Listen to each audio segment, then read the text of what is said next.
Hello guys, তো তোমরা সবাই কেমন আছো? আশা করি তোমরা অনেক ভালো আছো। তো আজকে আমার মাকে আমি সাজাবো, আর 19 বছর আগেকার একটা শাড়ি দিয়ে, মানে আমার মার হচ্ছে যেদিন বিয়ে হয়েছিল ওদিনকে শাড়ি দিয়ে আজকে মাকে সাজাবো। দেখি 19 বছর আগে কেমন। হ্যালো গাইস, আমি এখন সাজবো। তোমার বিয়ের শাড়ি কোনটা?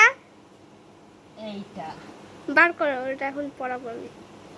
ও মানে এতগুলো শাড়ি আমি বের করতেই পারছি না।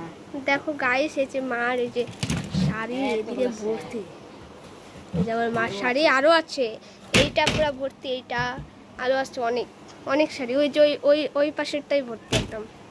আর ব্লাউজ ছিল না এটার মধ্যে। আচ্ছা, তো গাইস দেখতে পাচ্ছ যে আমার মার অনেকটা সাজা হয়ে গেছে, এখন চুলটা বাঁধবো আর হচ্ছে শাড়িটা পরাবো। তো তোমাদেরকে পরে আমি পুরো দেখতে পাচ্ছ আমার মার পুরো লুকটা দেখো, এই যে দেখতে পাচ্ছ, দেখো এদিকে ঘুরো এদিকে ঘুরো। তো গাইস এই যে আমার মা, আজকে মাকে অনেক সুন্দর লাগছে, আর হচ্ছে পুরাটাই আমি সাজাইছি। তো কেমন লাগছে আমার মাকে তোমরা কমেন্টে বলো, আর হচ্ছে লাইক একটা করে আমার মার জন্য লাইক দিবা আর কমেন্ট। তো টাটা, অন্য ব্লগে দেখা হচ্ছে।